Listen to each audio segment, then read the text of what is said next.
My name is Sam Peters.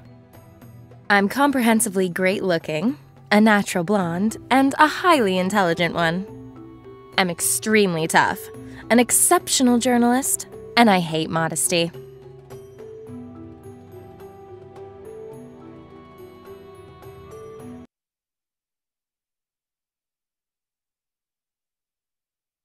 I work for Uncharted.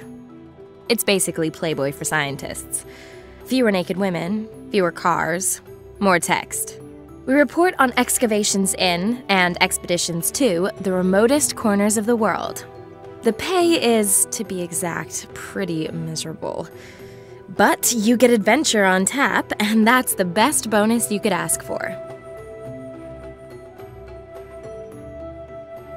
Although sometimes they're hairy, even for my taste. My latest trip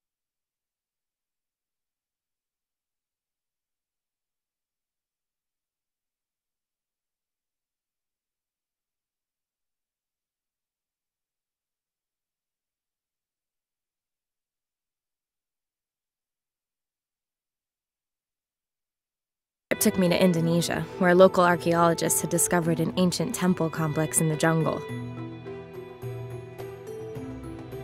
Team members were disappearing one after another without trace. Turns out, it was terrorists. They kidnapped me. Then my old friend Max showed up and got me out of there. And here we are. He's off trying to get a whiff of the gang's plans. I'm supposed to inform the Indonesian authorities. Oh, and a volcano has now erupted and half of the island is in flames.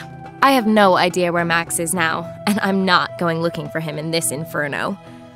Anyway, it's supposed to be the man who goes through flames for the woman, and not the other way around. My task is clear. I have to escape from this island and bring help from the mainland.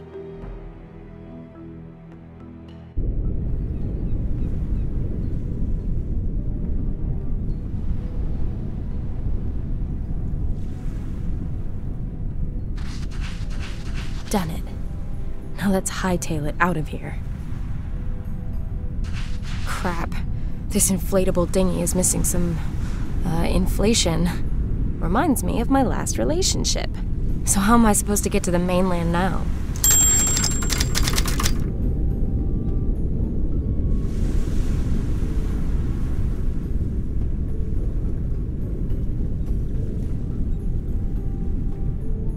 Doesn't show any sign of stopping. I hope Max is all right.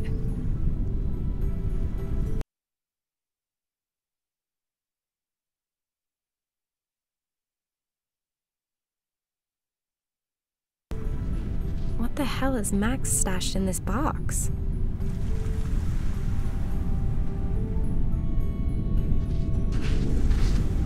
A bullet hole, those bastards.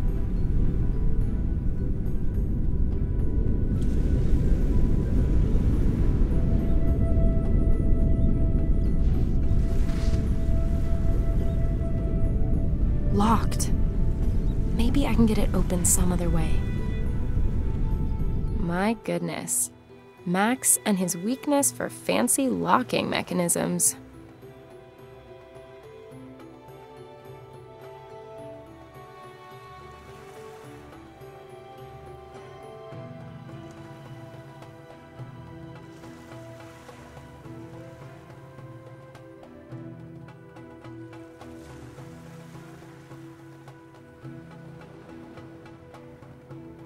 Interesting mechanism. I'm sure that by pushing the switch, you can get Max's box open.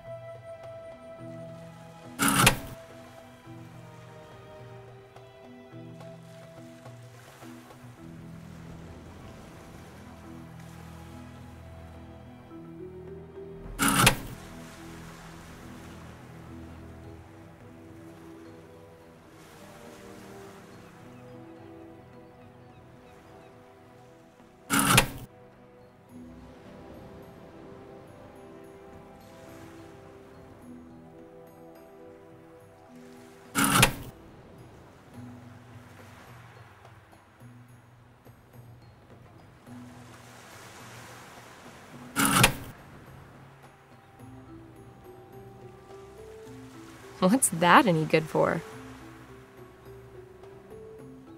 Nope. What's that?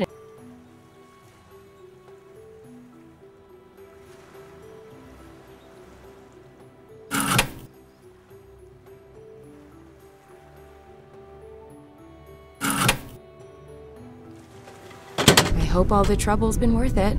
Boots and socks. A satellite phone would have been nice.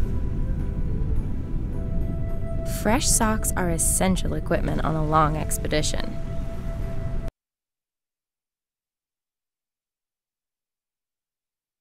Ugh, empty.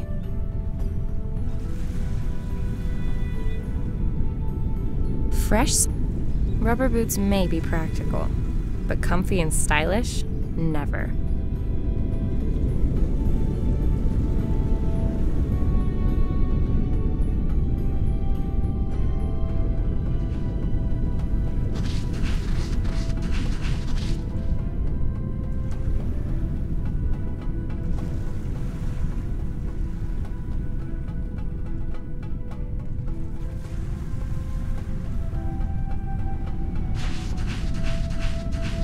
Definitely past its sell-by date as a food source, but that claw might make a useful tool.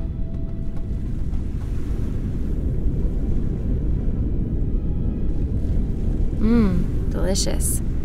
I must definitely There's a note inside the bottle.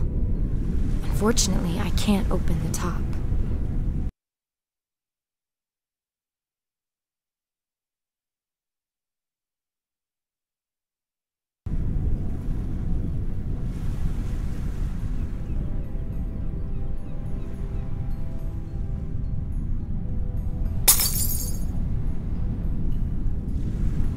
Shards are lucky.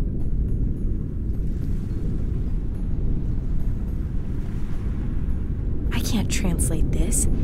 It's either Indonesian or Malaysian.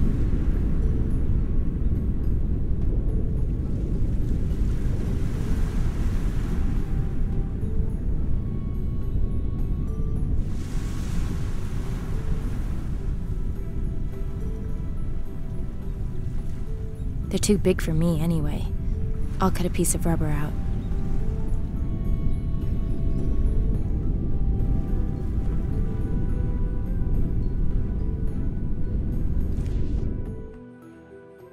The volcano's out of control.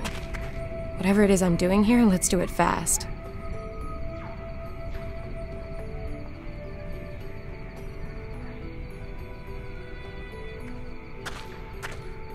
Looks like an arrow. Best be careful. It could be a trap. I'll just take the one bone.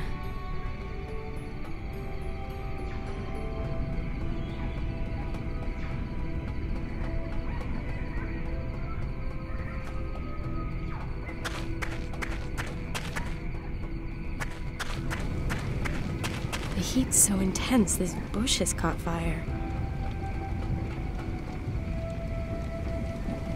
I'll jam the piece of rubber between the claws. I'll jam the crab claw onto the end.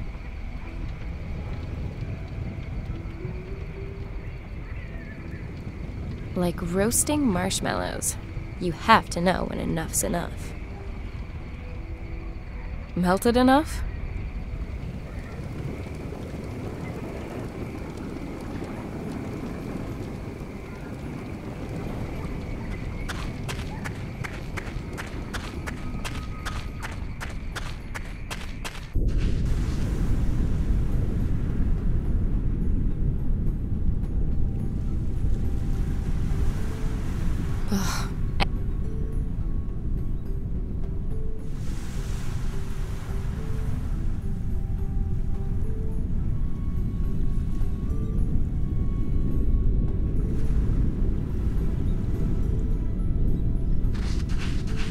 Let's clean away this grease and sand.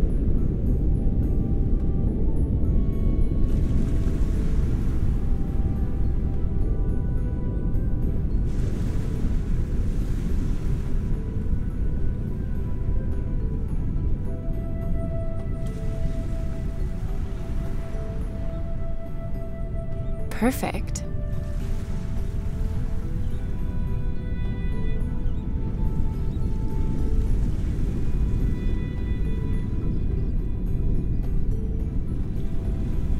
A stripped-down air pump.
Let's get this dinghy back on the high seas.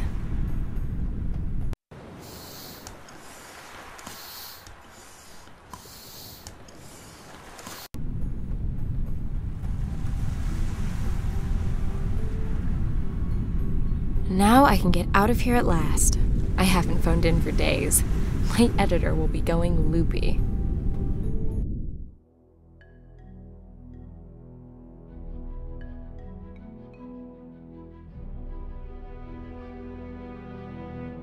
Home at last. First, I'm going to treat myself to a drink. And then I will listen to the 25 messages my charming editor has left for me.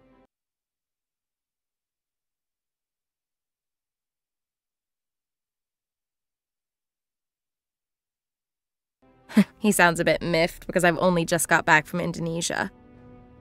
My excuses had better wait. He's already got a new job lined up for me. It's an important one by the sounds of it. Could be big for the magazine. I'd better not waste any time.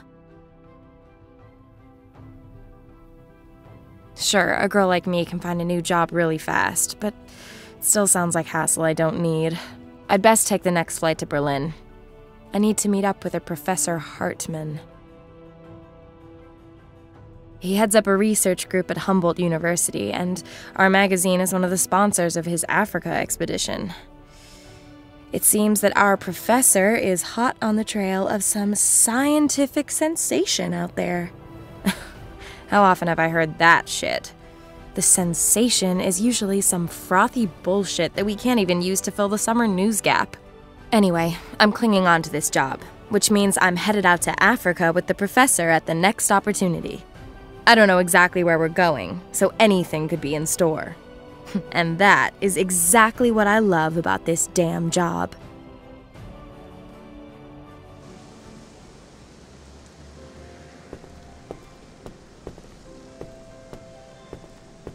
The Biological Institute.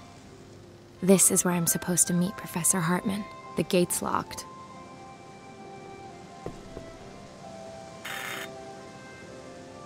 Yes, can I help you? Hello, my name is Peters. I've got an appointment with Professor Hartman. I'm sorry, but he's no longer in the building. What? But he wanted to meet me here this evening. According to our database, the professor is away on an expedition. He's already set off? But I was supposed to be going with him. Yes, well, not every department of this facility is as efficiently organized as the security department is. Shit. My boss is gonna go bananas when he finds out I've missed this shot.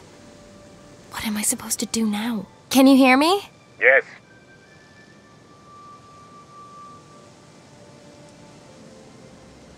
Do you know exactly when the professor jilted me? Just a second. It looks like it was this morning.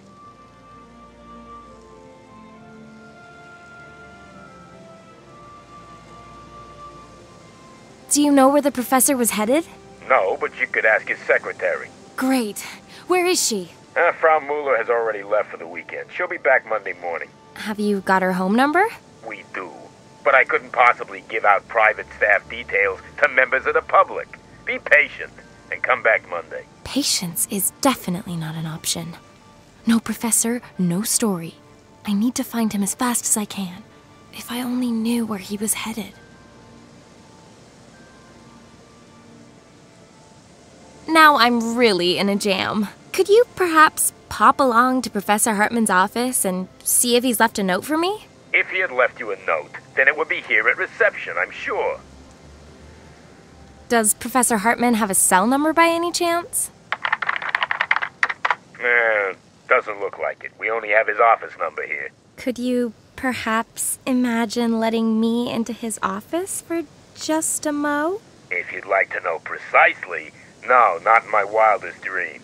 But I wish you a refreshing, stress-free weekend. Same to you. With bells on. Looks like I'm gonna have to help myself. No gate stopped me before. I need to get into the professor's office to find out where he's gone. If I mess up this assignment, then that's my job out the window. Now let's see what's in it.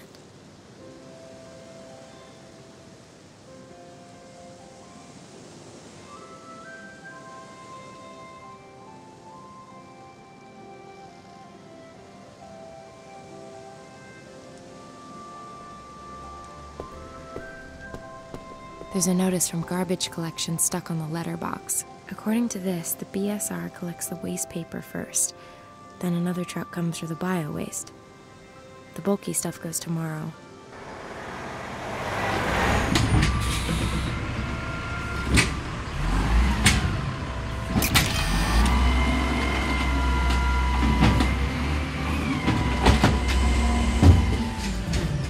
The waste paper collection's been and gone.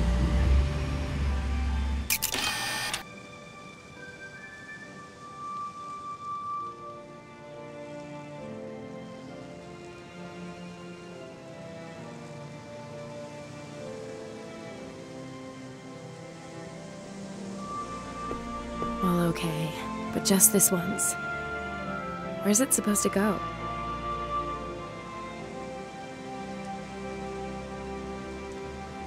Bio-waste. Certainly the right color.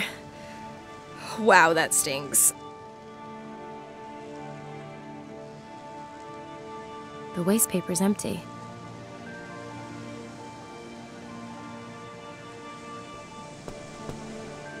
The first accessory for my sailboat.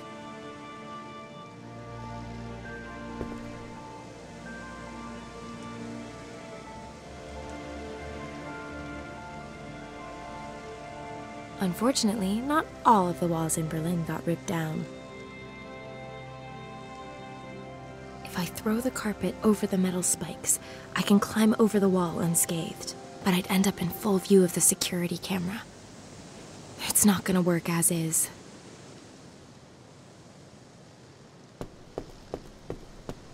The curbstone is full of chalk marks. Kids? No idea if this is relevant at all.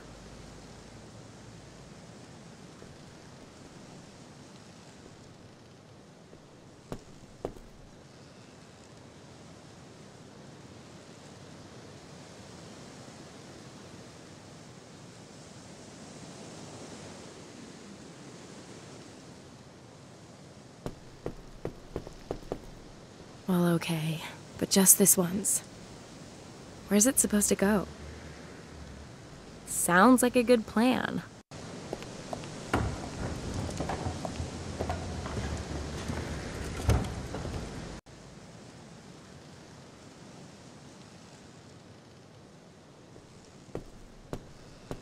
If I throw the carpet over the metal spikes, I could climb over easily enough, but then I'd be in full view of the security camera.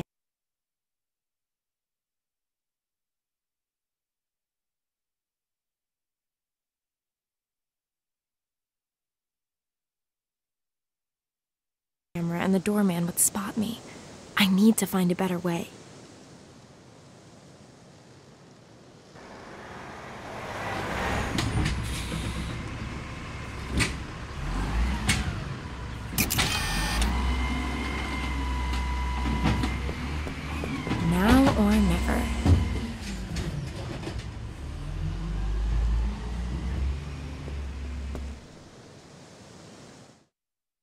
Made it.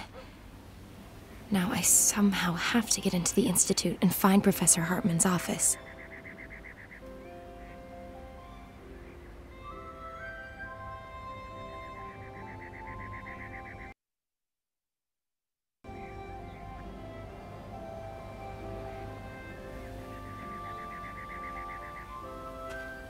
Waltz into the building through the main entrance?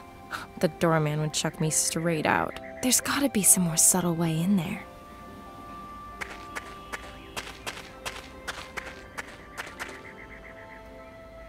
That's what comes from leaving your tools lying around.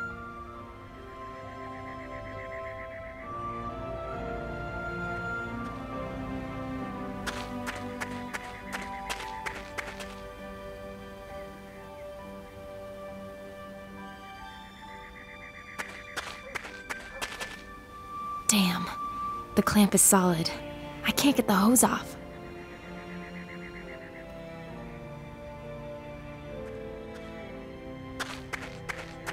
The window on the upper floor is open.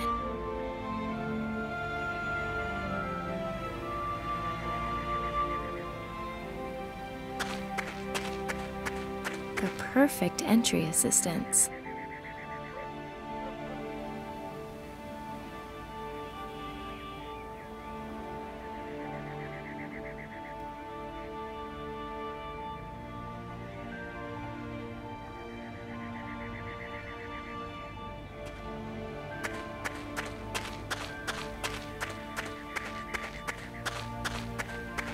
That's a horse chestnut. It was Tree of the Year in 2005. How do I know that? It says so on the little sign.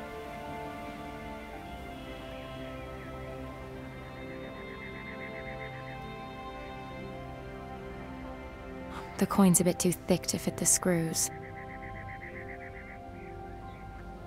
Who needs a bolt cutter when head shears can do the job just as well?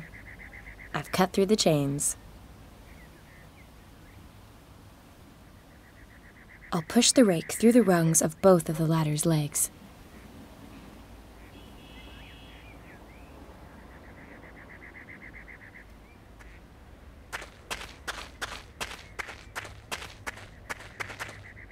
Freedom for garden hoses! I'll tie the rake to the garden hose so that the whole thing becomes a bit more steady.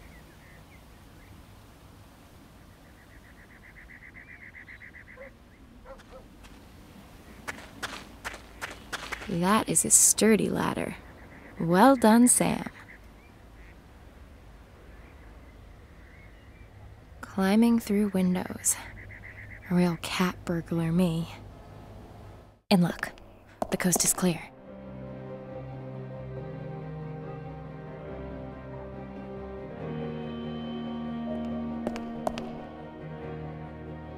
Won't open.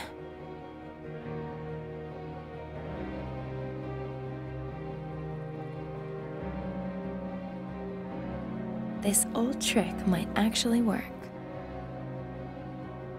Or then again, maybe not. The idea's right, but the plastic money didn't take the strain.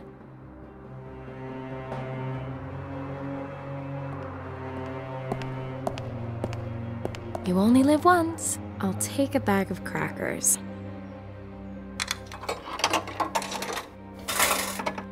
My snack? And 1 cent change.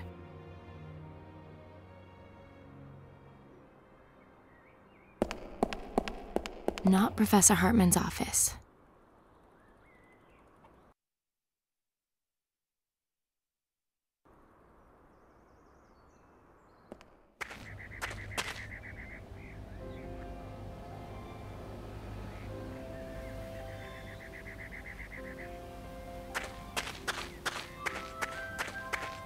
The 1 cent coin is thin enough to unscrew it. Amazeballs! Ugh, I have sunk to a new low.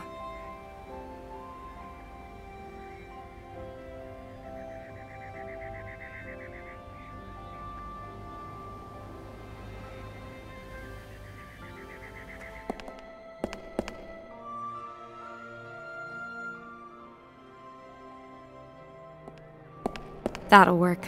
I'll bet my sailboat on it. Phew.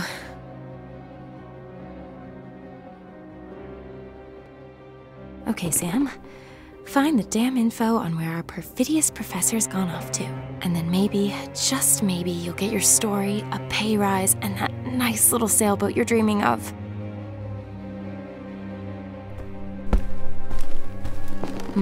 There's some torn up paper on the top. I'll take a closer look. I've got what I need. A ripped up fax. Now let's see if I can put this back together.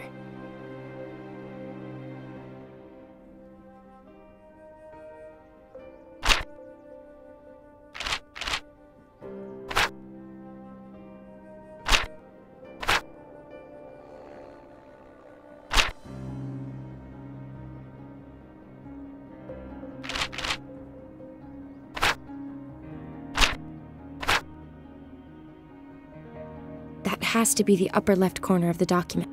That has to be a scrap of paper. That has to be the upper left corner of the document.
His expedition party sent him a fax. They've discovered some hitherto unknown species.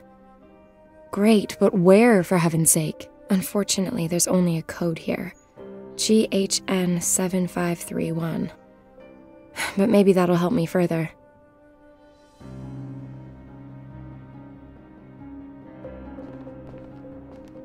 Files with details of students' projects and the prof's expeditions. Maybe I'll find a clue here. These files all have GHN on them. This file is marked GHN 7... Bingo. GHN 7531.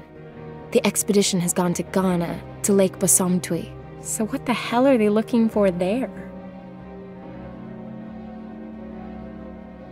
Lake Bosomtwi lies in the meteorite crater in Ghana's Ashanti region. It's 8 kilometers in diameter, about 80 meters deep, and doesn't have an outflow.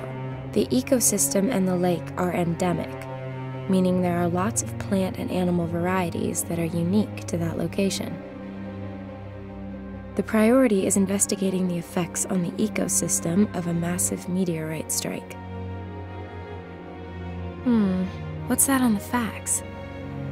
The expedition has discovered some previously unknown organism. If the story's big enough to pull the professor away with such short notice, perhaps it's big enough to buy me a boat. Let's hit the trail for Ghana and Lake Basumtwi.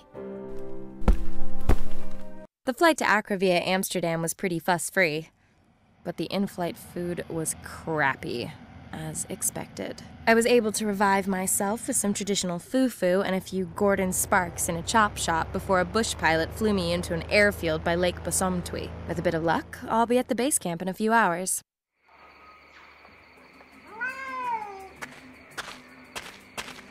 Looks like everyone upped and left in the night. Strange. I've got goosebumps all of a sudden, despite the heat. I'm getting something of a horrible feeling here. I'd better get a move on so I can reach the Lake Basumtwi camp before nightfall.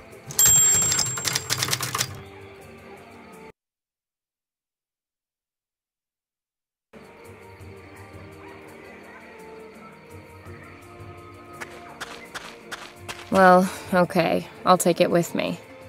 But be aware that this is non-alcoholic piss water.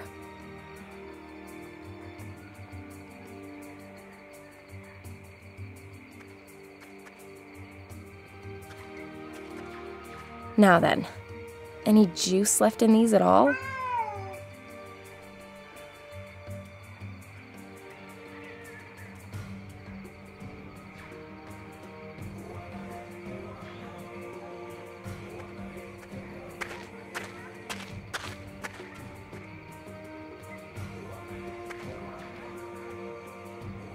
Come, gather round, and have the piss taken out of you by a crazy lady with a megaphone.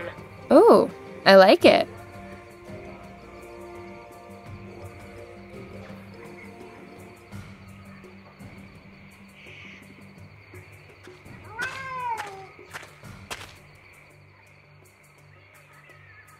It's screwed tightly to the column.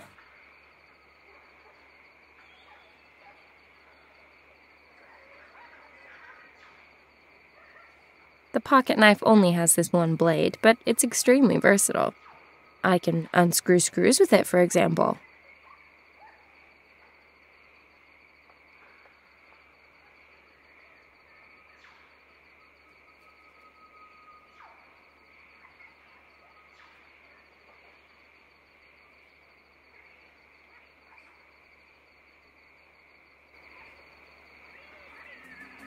Sits around all day.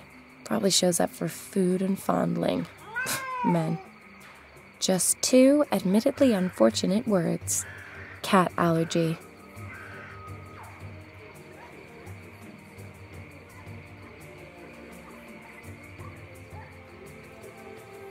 A limp sock. Reminds me of my ex. You know what? Enough of that.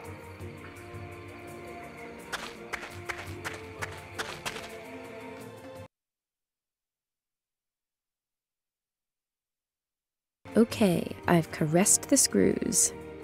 Now what?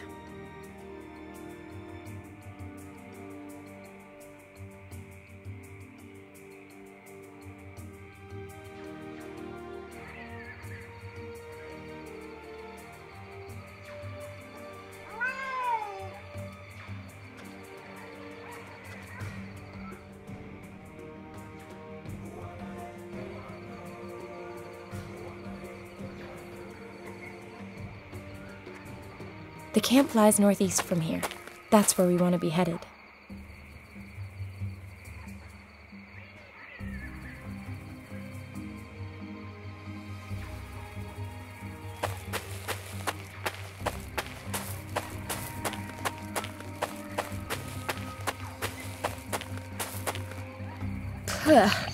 Where's that perverse stink coming from?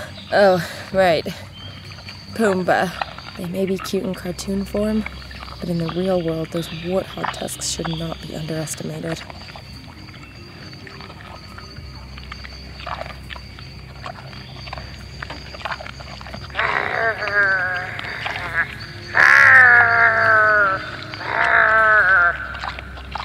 Great. He seems to be quite unaffected. I guess that act's only good for scaring off lechers in bars. And here's me thinking I had the act down pat. I suppose compared to most men, this pig is smart enough to tell the real thing from a crazy lady making cat noises in the jungle.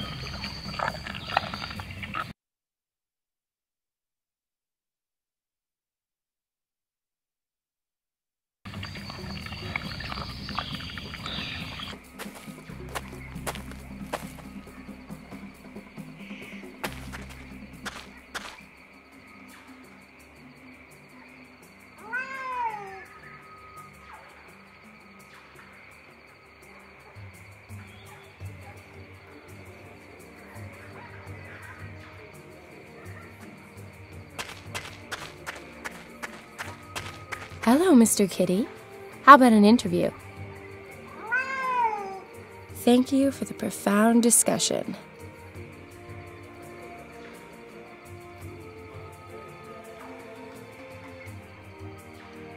I'll change the batteries. I'll hold the megaphone close to the voice recorder speaker.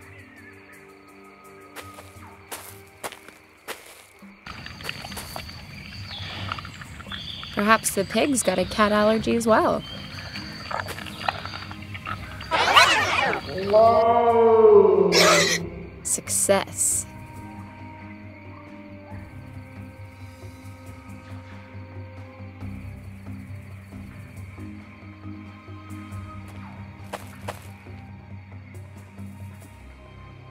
Straight and long.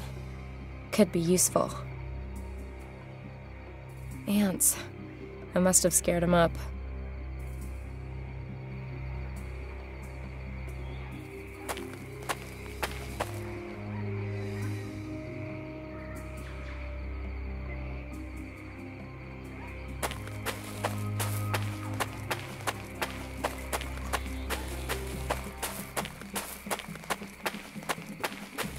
Just like in the adventure movies. So, what do we have? Great. The guide rope on the right-hand side of the bridge is broken. That's all I need. I can't get across with it like that. I need to repair the rope first.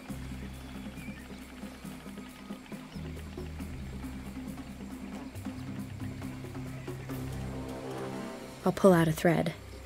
In fact, this cap is such a waste of space, I'll throw the rest away. Looks like a rod, with neither a hook nor bait.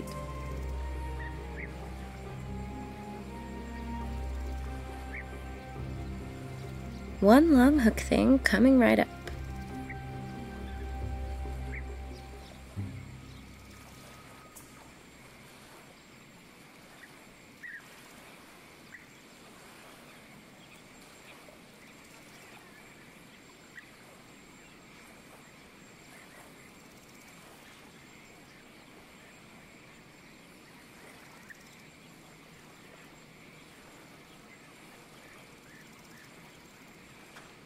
Come to Mama.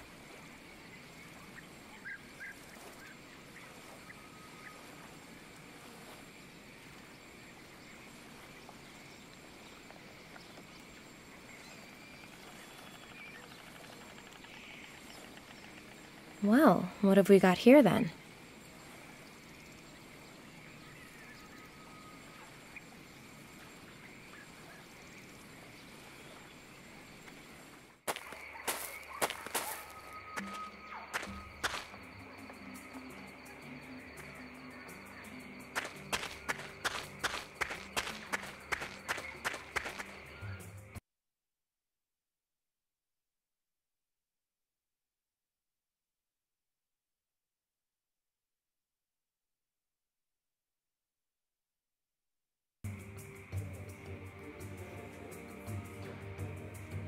The wrench fits. Now, let's just hope the mast doesn't fall when I remove the connector. How about that? Rope connector gone, mast still standing. A woman needs a little luck sometimes.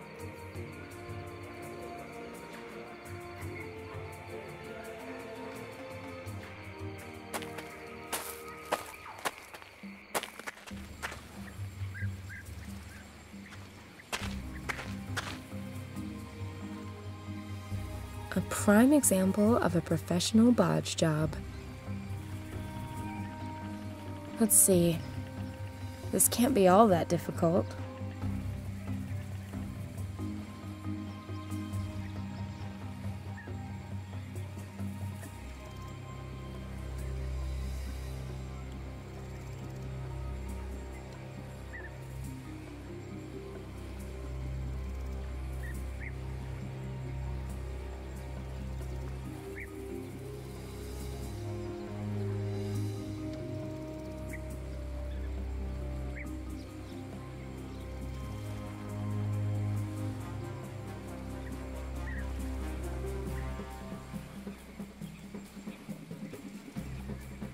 That ought to hold.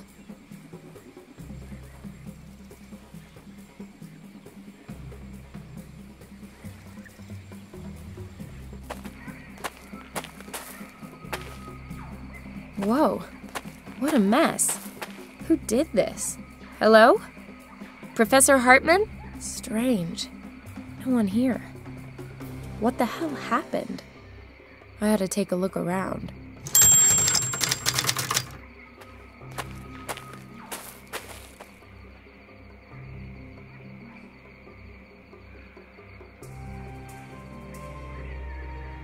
There's a fireplace here.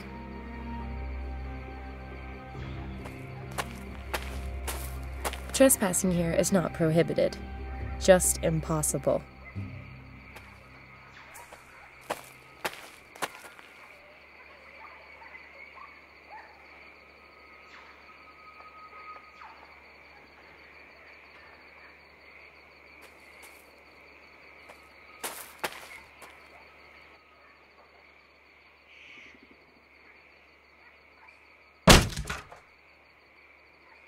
Feels kind of, but I'd really...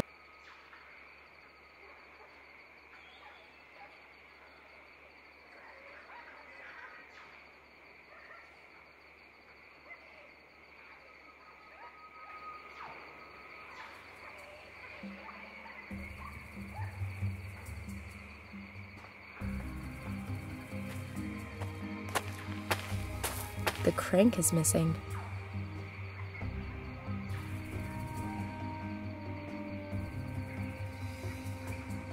The wrench fits, but I don't have enough muscle power.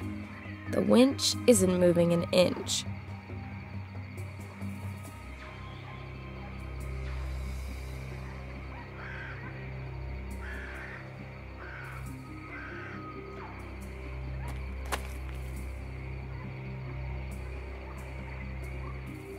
The wrench fits inside the pipe.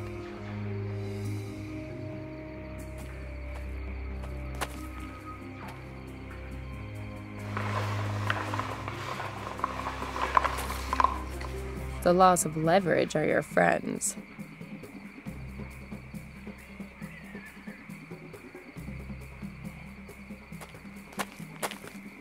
I'm so excited. There must be something really cool in there. My favorite occupation, plundering. Mostly fruit and veg. I'll leave that here and take everything else.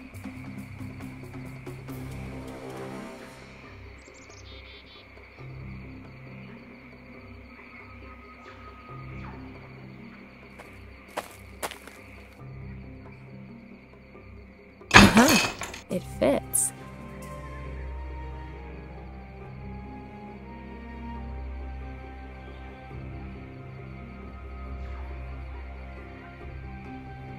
According to the sticker, that's Professor Hartman's laptop.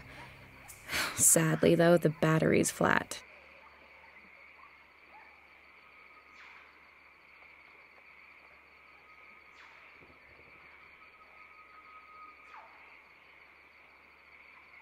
The mobile solar charger has to be assembled before it can be used.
The regulator is a good starting point.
Bearing in mind I don't like puzzles, I've rather nailed that one, haven't I?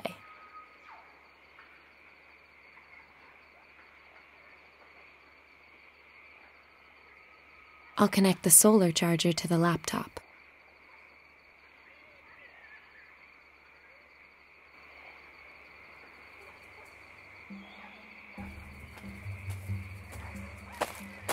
I'll put the laptop and the solar charger here in the sun.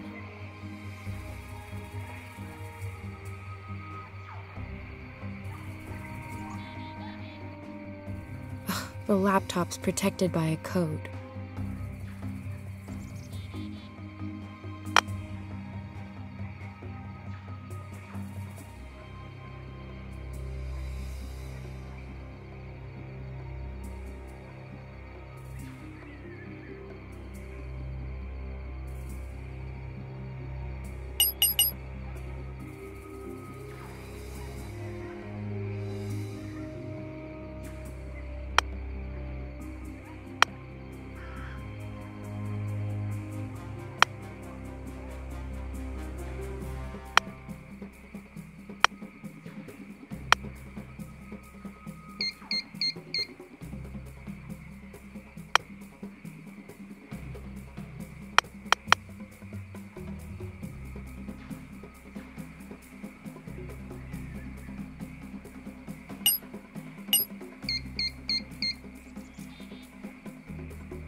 The perfect place.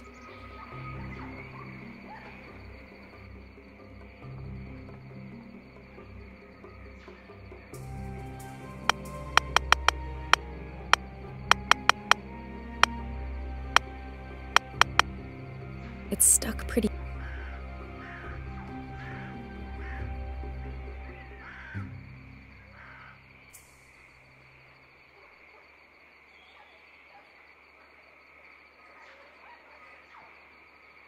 Might leave a scratch, but the ends justify the means. Is that just the manufacturer's logo? It looks like wedding bands or something.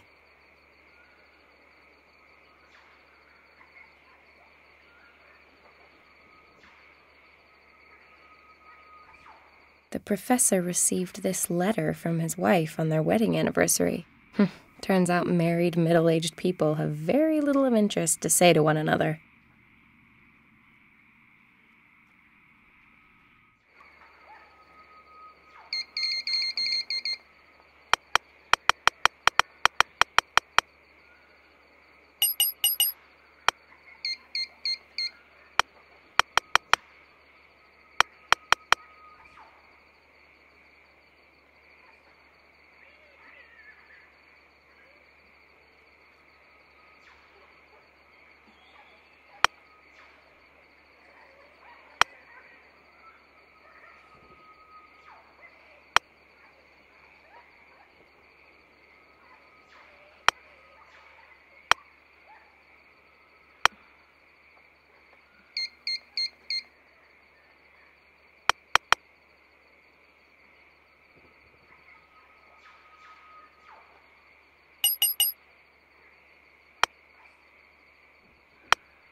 Looks like some kind of diary.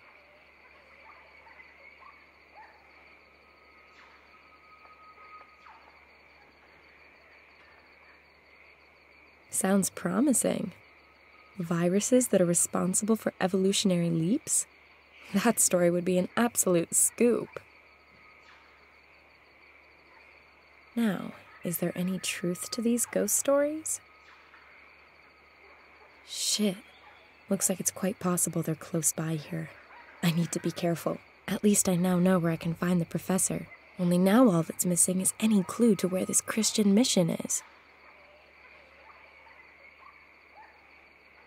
No saved mail. The map of the camp.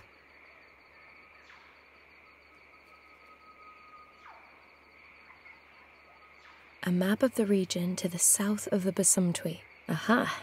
That over there to the west has to be the mission that Hartman wrote about in his notes.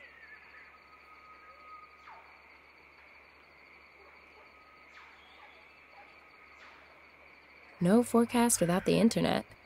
And I don't need a laptop to see how the weather is right now. Even the most ambitious scientist has to switch off every now and then. Can't wait to see what kind of music the prof's into. This is where Hartman saved the pictorial info from the current expedition.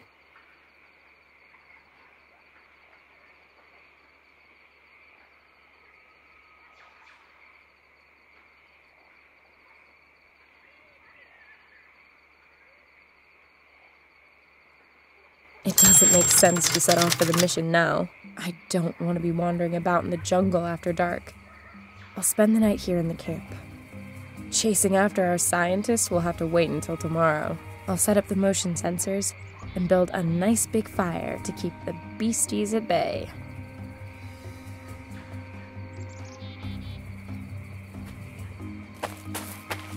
Now, I ought to make a fire. It'll keep me safe tonight, from the cold and whatever else is out there.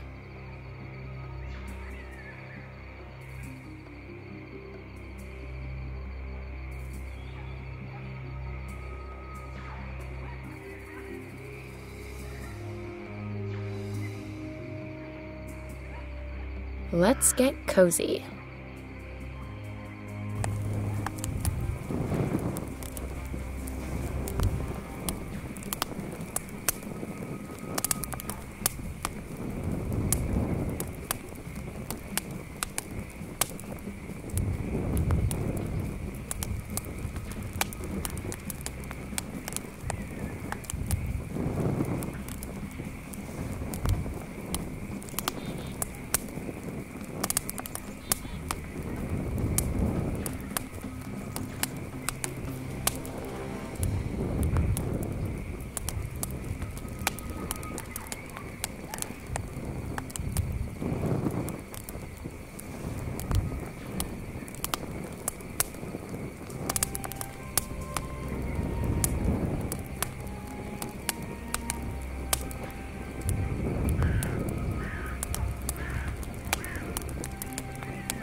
This sensor has a working range of 120 degrees.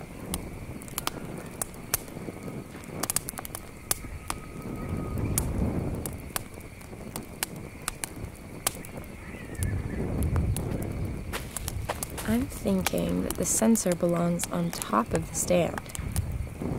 This sensor has a working range of 70.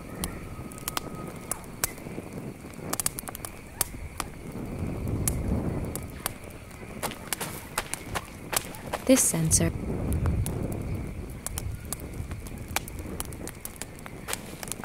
I'm thinking that the sensor belongs on top of this. A sensor with a working range of 90 degrees.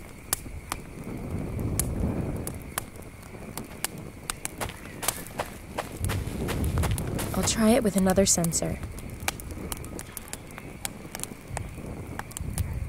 On the sensor it says working range 90 degrees.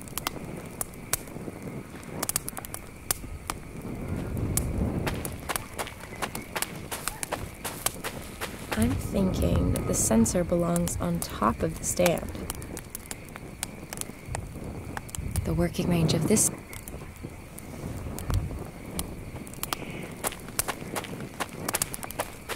I'm thinking that the sensor belongs on top of the stand. Looks like the sensors are set up according to plan. There. All done. Now I'm gonna get some shut-eye. And in the morning, I'll head to the mission and track down this research team.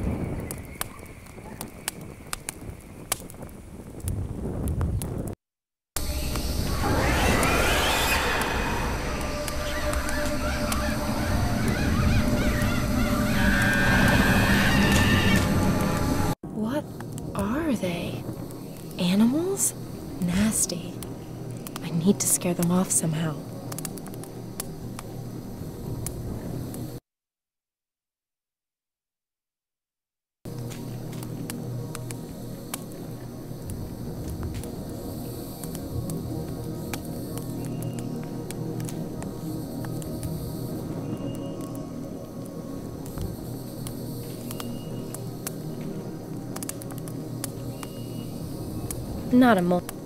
Not exactly the best of the best, but it can take a usable picture, and the flash is... Maybe it'll give them a fright. They're gone. Hopefully they're gonna stay gone too. It won't be too long now until sunrise.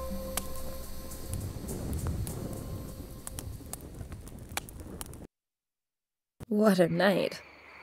I never got back to sleep. What were those things? Hey, maybe I caught them on camera.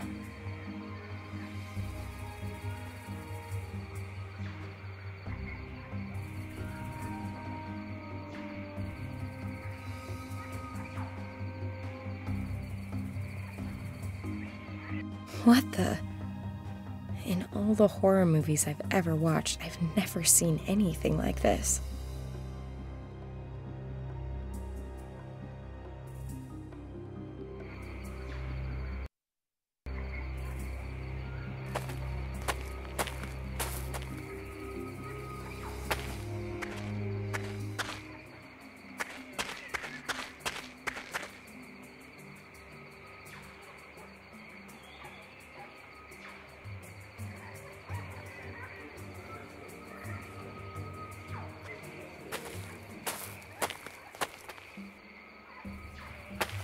The mission.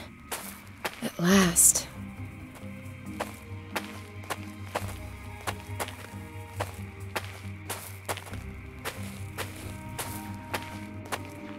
Hello? Anyone home? God be praised, my child. What can I do for you? My name is Samantha Peters. I'm looking for a group of scientists. Their leader is called Professor Hartman. According to the notes I found in their camp, they were headed here before they disappeared. Yes, the men you're looking for arrived here yesterday. Finally, I've caught up. Can you take me to them? Unfortunately, that's not possible. They are in quarantine. Quarantine? They are very ill. They have high fevers and are unresponsive. Nobody is allowed near them until the doctor gets here. We want to avoid any possible spread of the disease. Can't I at least have a brief talk with Professor Hartman? It really is very important.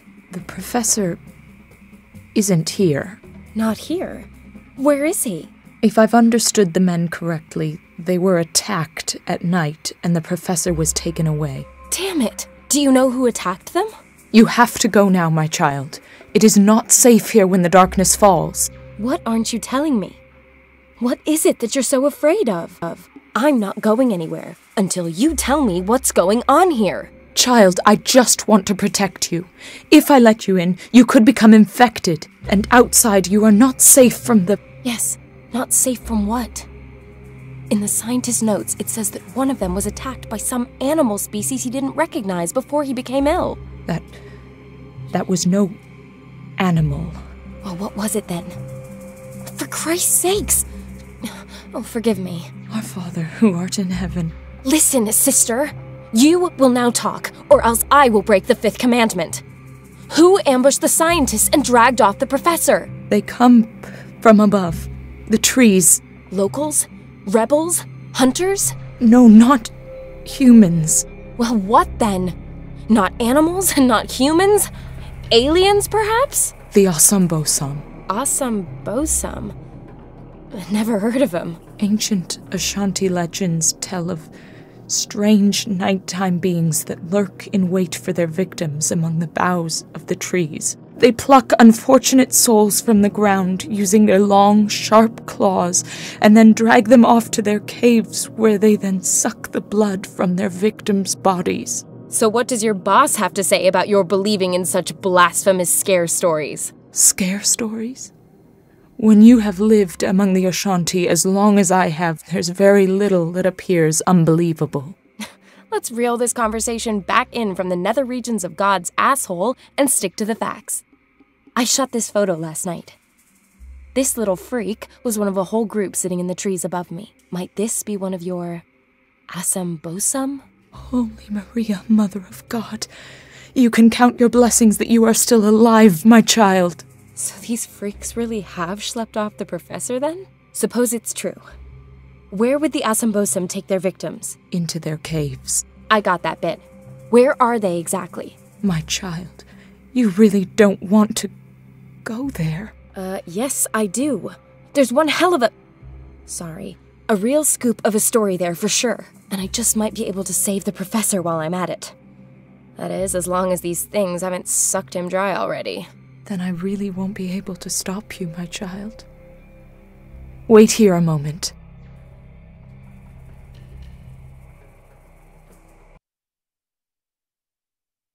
This will be a great help to you on your reckless undertaking. Take it. What is it? Some intense studies of the Asambosam and Ashanti legends. Thanks. May the Lord watch over you.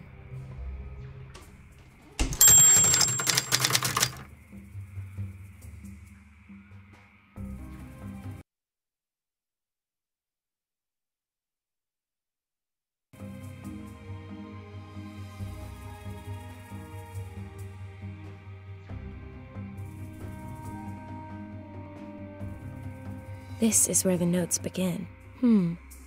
So there were already patients at the mission with the same symptoms as the scientists.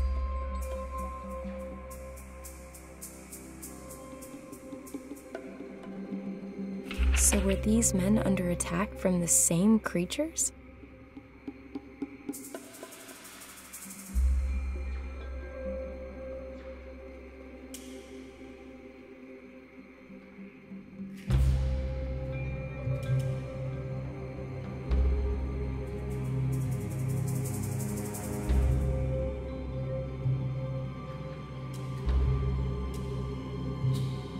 Let's see. Here it is. The attackers came out of the trees and surrounded them.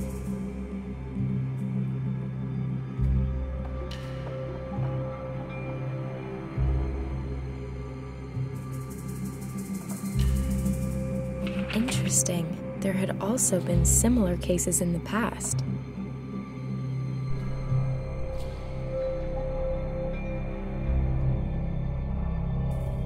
The locals call the attackers the Asambosum.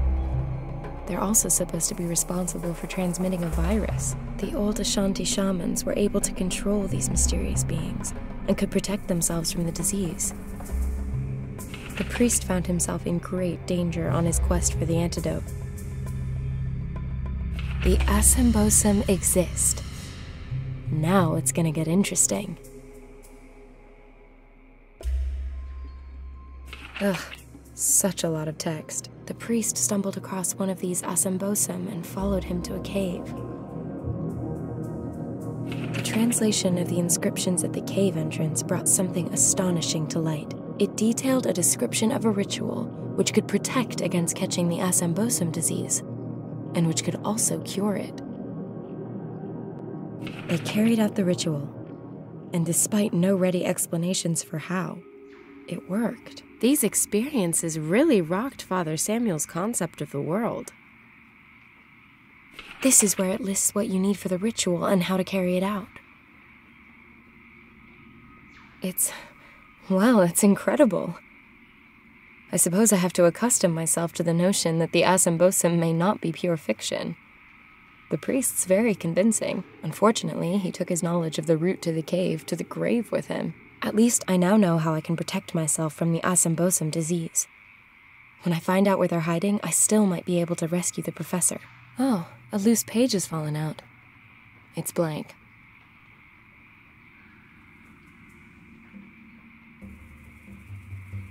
That reminds me.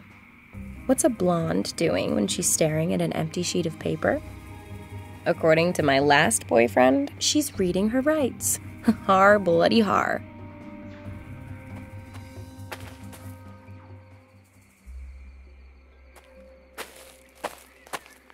Father Samuel's grave. Strange. No epitaph, no date of birth, no date when he died. Just the name. Oh, and 9 curious symbols chiseled into the stone. Looks like lines and trees.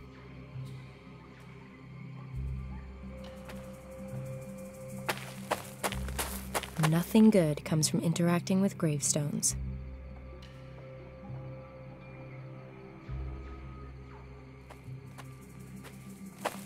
Sister Josephine, 1852 to 1904.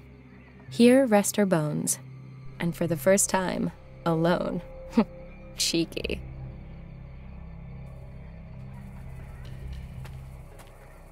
Julius, 1767 to 1832.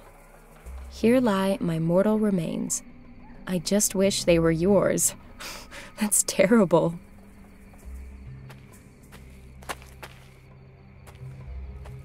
Julius, 1767.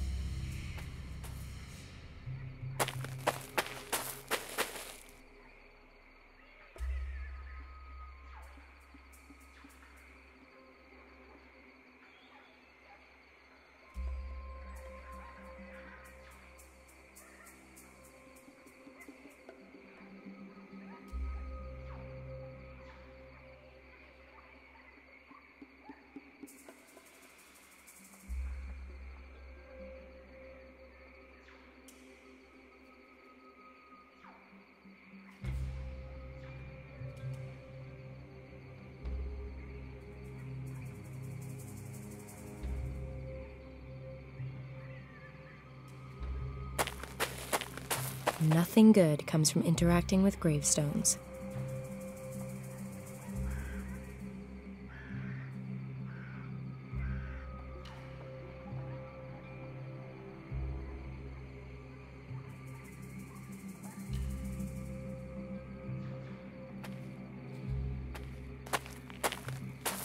Nothing good comes from Sister Josephine, 1852 to 1904. Here rest her bones, and for the first time, alone. Cheeky.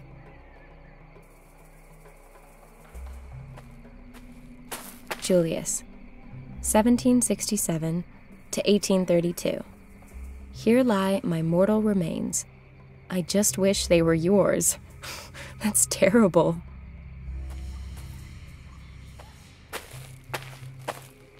Billy, 1906.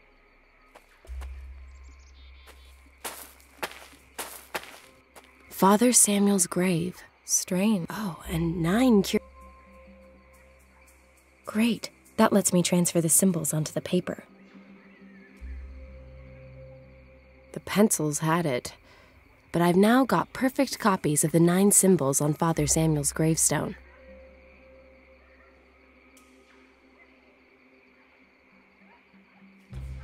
Okay, I'll carefully cut out the different symbols.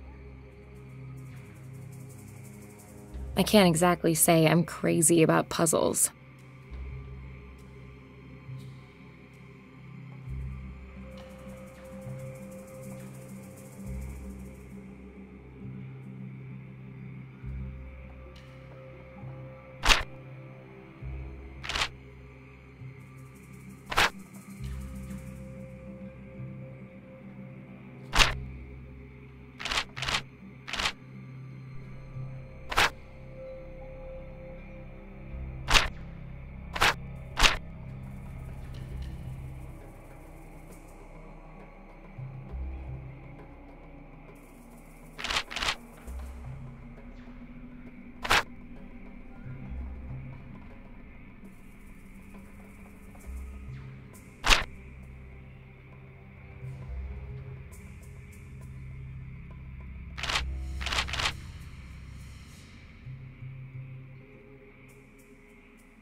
A map. The route to the Assambosum's caves.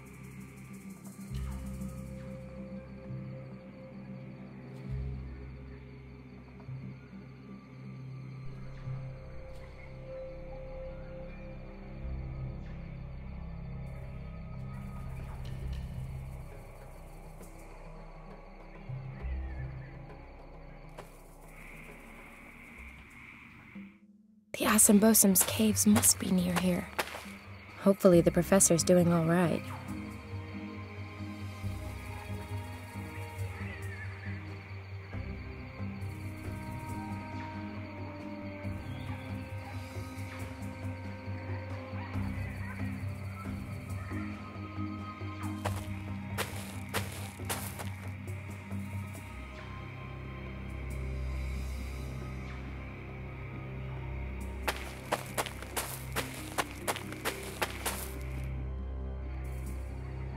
One blossom from the hyacinth is enough, according to the diary.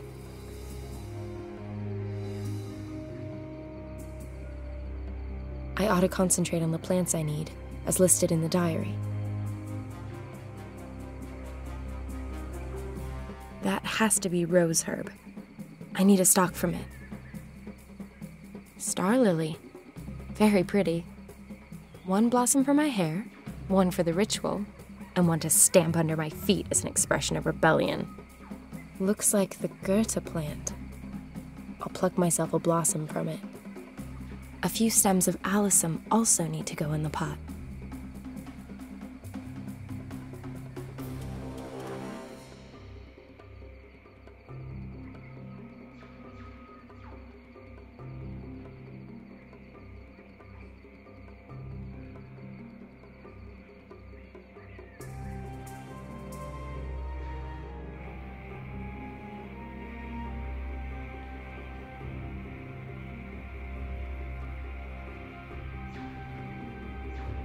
Let's decant this delicate brew.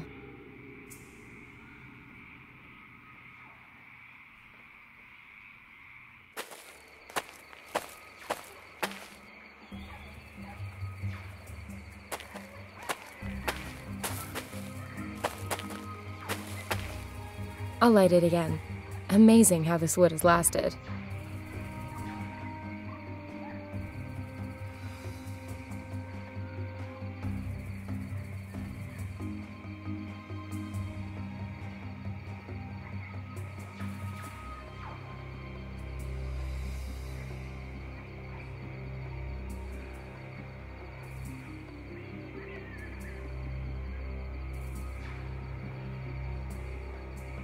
I'll light it again.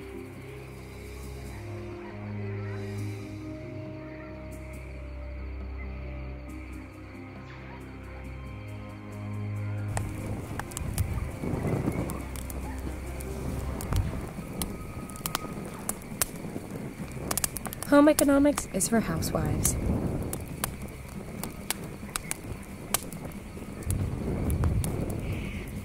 Boiling the lemonades produced a thick, sticky syrup.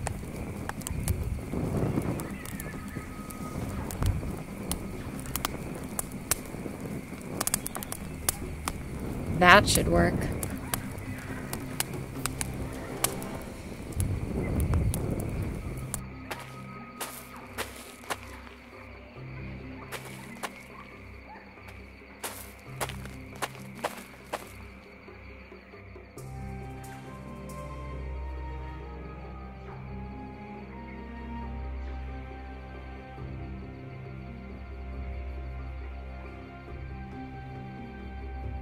Gotcha. The ant stuck to the brush. Almost too easy.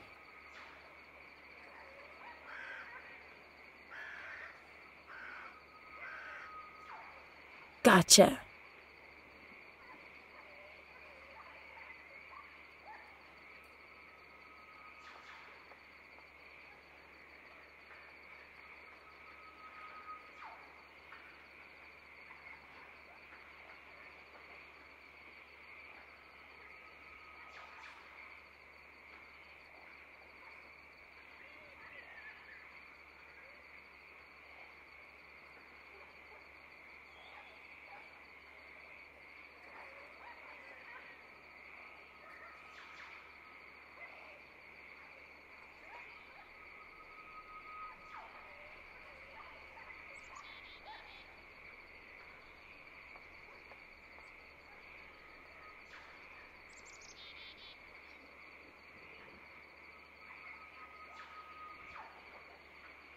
One more.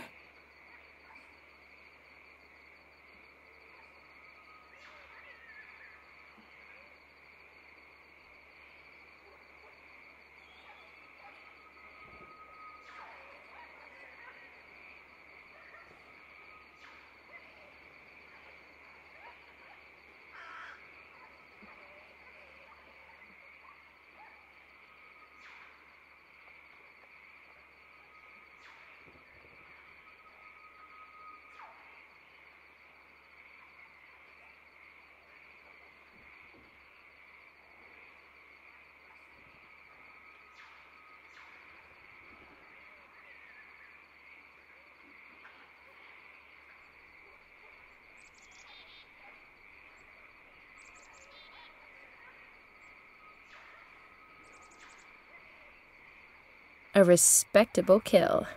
Peters, the big small game hunter.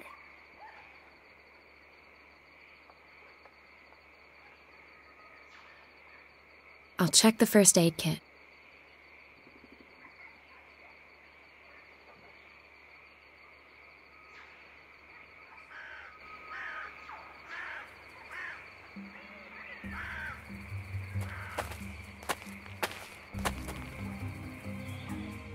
The entrance to the caves, and no sign of the professor. I'd better go in and take a look. After carrying out the written instructions for Father Samuel's protection ritual, of course. I have absolutely no inclination to go catching hideous jungle monster disease.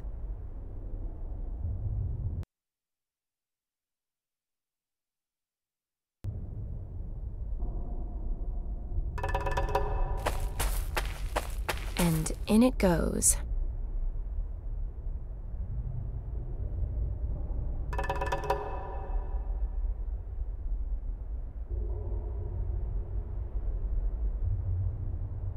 in it goes.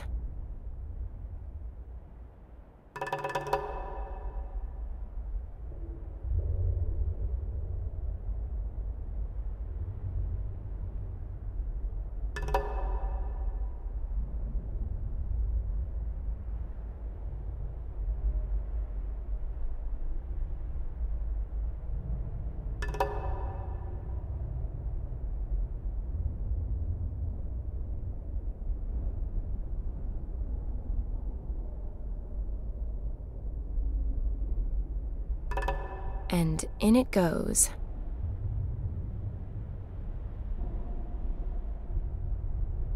So, that ought to be all the ingredients.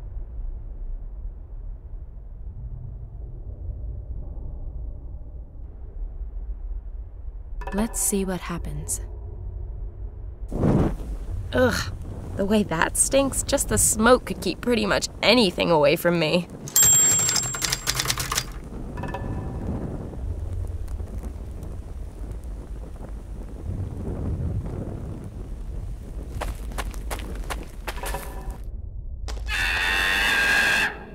Whoa, was that one of those things?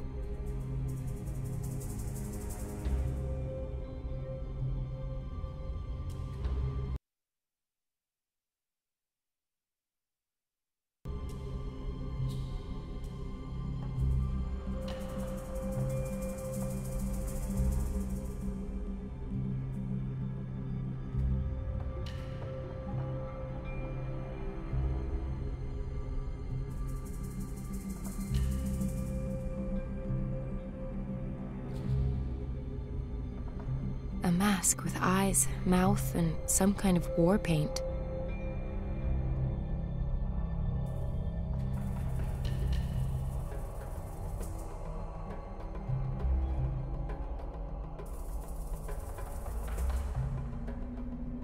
A mask with...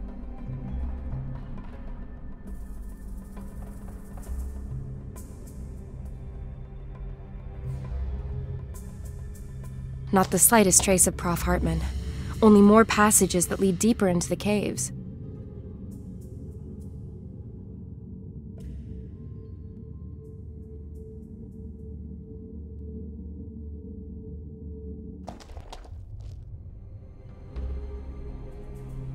Even more passages.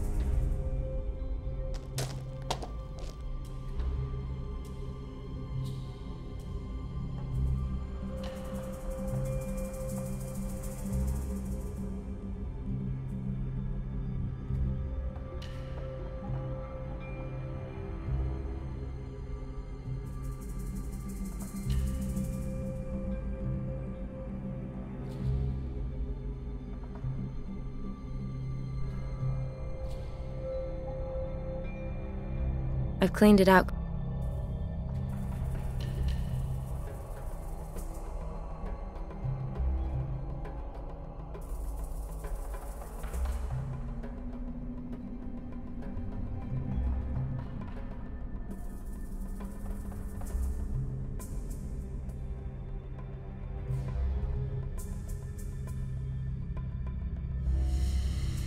A sleeping bag.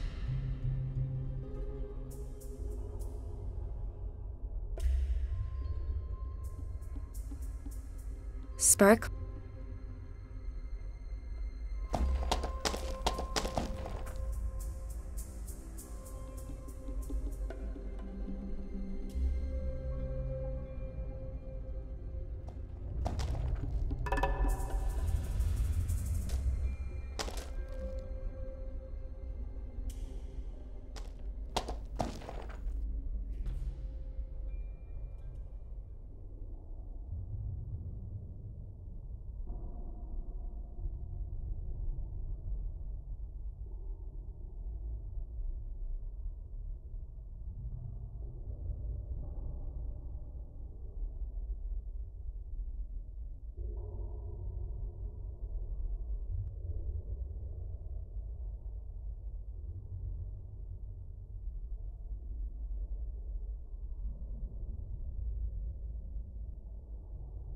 The obligatory mask.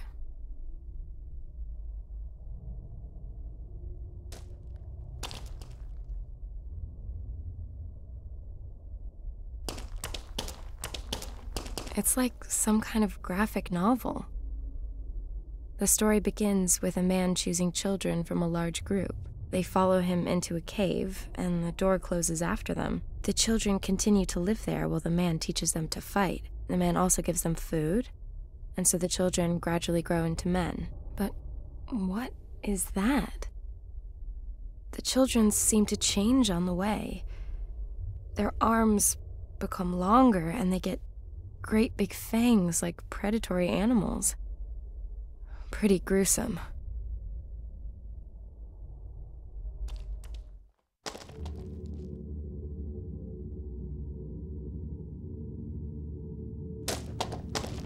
The poor children. If I only knew how they were changed, they'd make the story of the century. Perhaps the professor knows the answer. If he's still alive.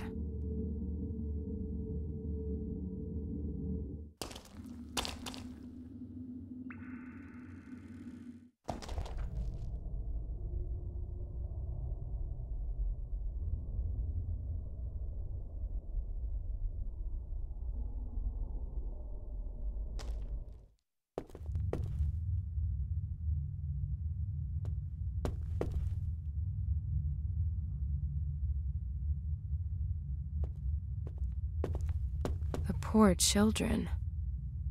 If I only knew how they were changed, they'd make the story of the century. Perhaps the professor knows the answer. If he's still alive.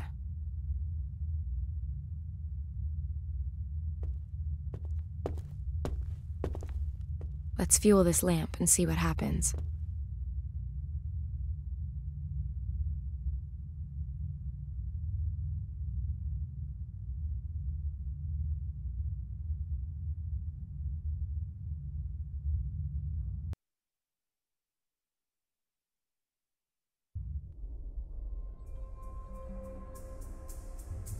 Even more passages. Really does.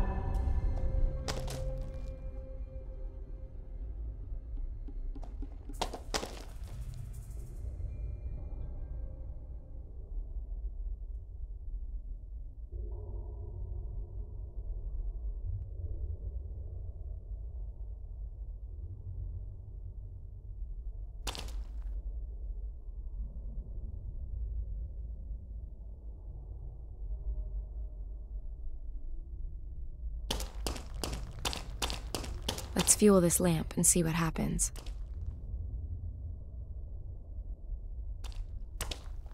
It's like some kind of graphic novel. The story begins with a man choosing children from a large group. They follow him into a cave, and the door closes after them. The children continue to live there while the man teaches them to fight. The man also... But the porch, perhaps the... Looks like one of those weird lamps they sell in the Scandinavian... I feel like it's there for...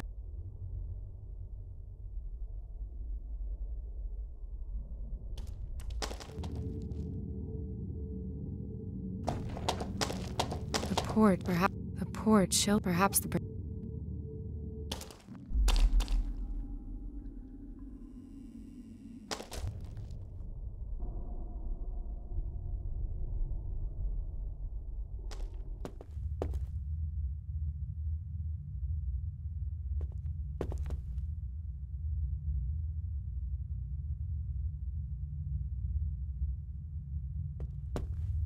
Let's fuel this lamp and see what happens. It's secured by chains to the cave roof. I feel like... The poor children. If I only knew how they were changed, they'd make the story of the century. Perhaps the professor knows the answer. If he's still alive.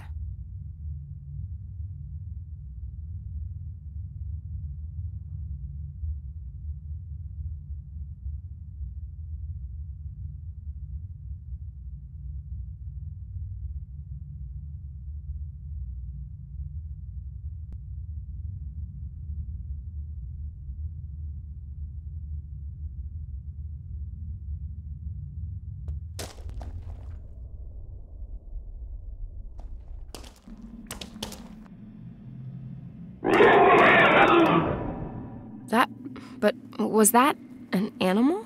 Or a human? Or...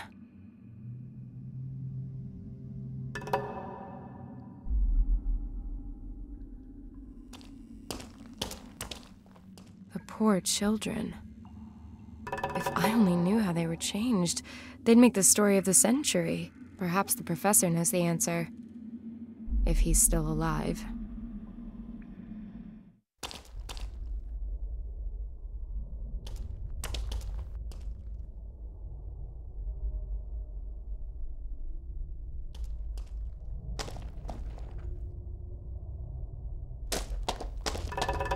The poor children. If I only knew how they were changed, they'd make the story of the century. Perhaps the professor knows the answer. If he's still alive.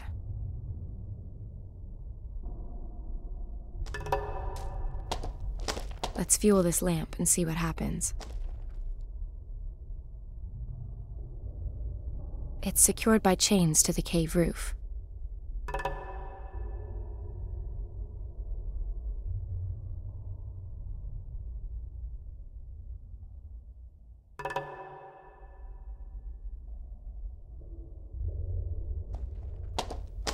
Poor children. Perhaps the professor...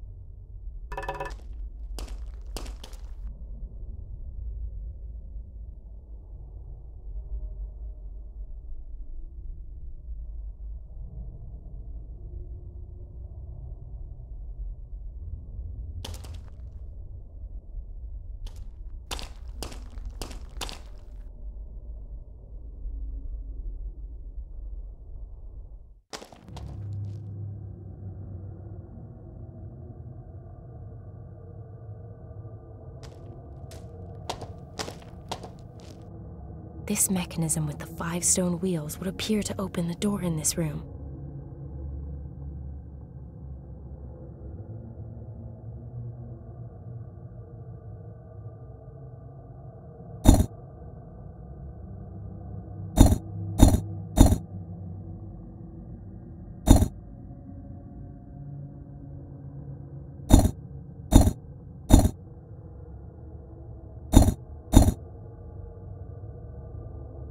Nothing.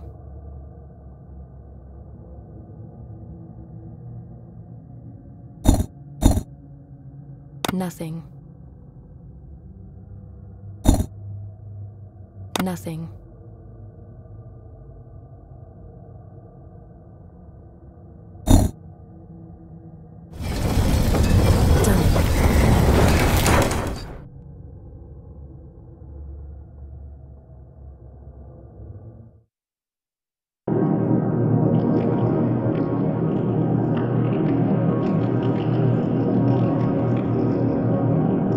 Professor! Those damn creatures.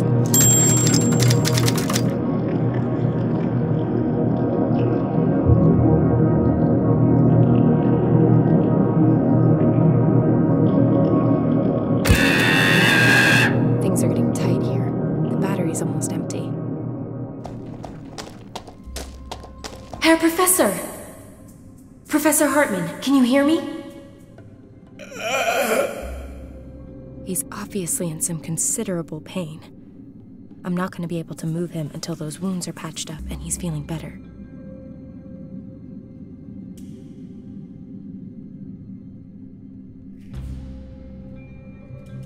Here, get these down, you prof.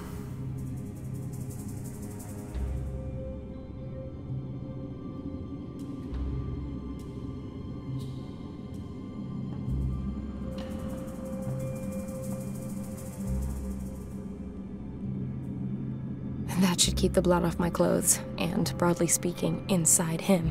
At least until I get him out of here.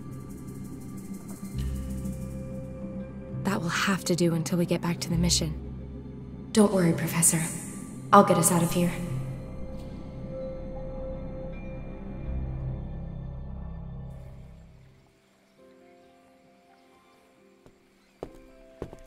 Hey, Professor. You look considerably less shit than you did when I found you 2 days ago. Welcome back to the land of the living. Thank you for the expressive compliment. The sisters have looked after us quite devotedly. And of course, my deepest thanks to you for your getting me out of there, Miss... Peters. Sam Peters. Ah, and you are the journalist. Please forgive me for setting off without you, but the situation left me with no other choice. Forgiven and forgotten. If you give me the story as promised. Of course. So you have a few minutes for me then? Take a long look at me. Do I look like I've got anything else planned? I'm just not entirely sure that I'll be able to give you all of the answers. Let's find out. You want to know what the Asan Bosam are? Spill it, Prof. They are humans, I'm sure of that. Did you see the wall paintings in the caves? Yeah. The Ashanti were always a very secretive people with an extraordinary bond with nature. As with all native peoples, their living space also forms the basis for their existence. They naturally defend it with every means at their disposal. At some point, the Ashanti shaman must have realized that they would not be able to defend their lands indefinitely from outsiders. They therefore trained up some quite exceptional warriors. The ritual that's shown in the cave paintings. Correct. But those things don't appear to be human in any way. What happened? Well, it happens that there is a particular species of snail, which is incidentally the reason we were here at Lake Bosomtwi in the first place. Whose genome has changed through eating the algae brought here by the meteorite. Yes, exactly. The algae may have been carrying a virus, which, over a relatively short period of time, triggers a rapid genetic mutation in a species. There are supporting cases. On the Indonesian island of Flores, they found the fossilized remains of a very small but adult human who was a genetic successor to Homo erectus. All evidence suggests this subspecies of dwarves evolved in only a few generations as a result of their isolated environment and in response to the narrow, low-ceilinged cave systems of the region. An unbelievable evolutionary step. Relative to conventional evolution, this process really did take place at the speed of light. As with the Asambosam. Possibly. Perhaps, as with the snail and the algae, the virus is the explanatory factor across all these examples. How far does this go? Perhaps the shaman knew that the algae possessed some form of mutational capability and raised his warriors on it. The terrifying result you've witnessed firsthand. Then these warriors are designed with the sole purpose of keeping outsiders like us away. That is my interpretation, yes. And what about this disease they carry? That, alas, is one of the questions I cannot currently answer. The Asan Bosam themselves appear to be immune to it.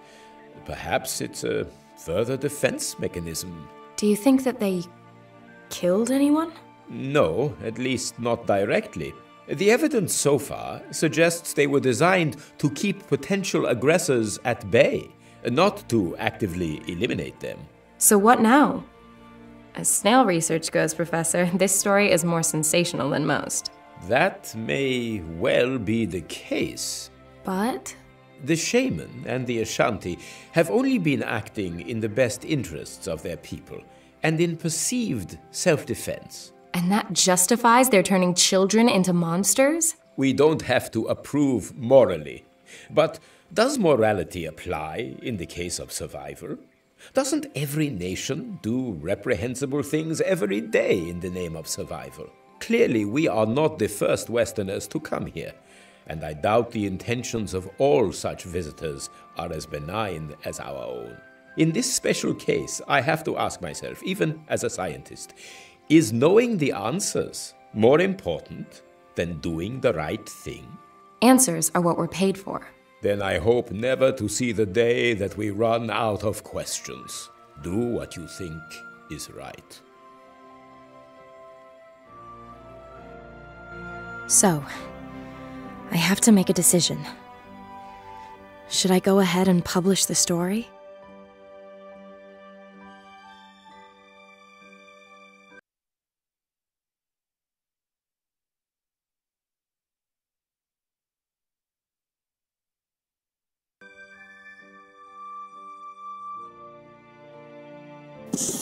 In retrospect, publishing the Assambosum story really wasn't such a good idea. At least, not for the Assambosum themselves. There was a gold rush. Scientists, journalists, tourists, even big game hunters. The military looked on and did nothing. The few game wardens were helpless. When mass demonstrations back in the West finally delivered human rights for the Assambosum, it was almost too late.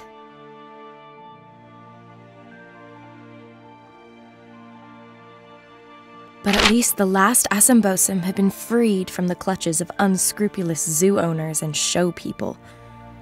They've been moved to rehabilitation stations, where they're being prepared for their return to their original habitat.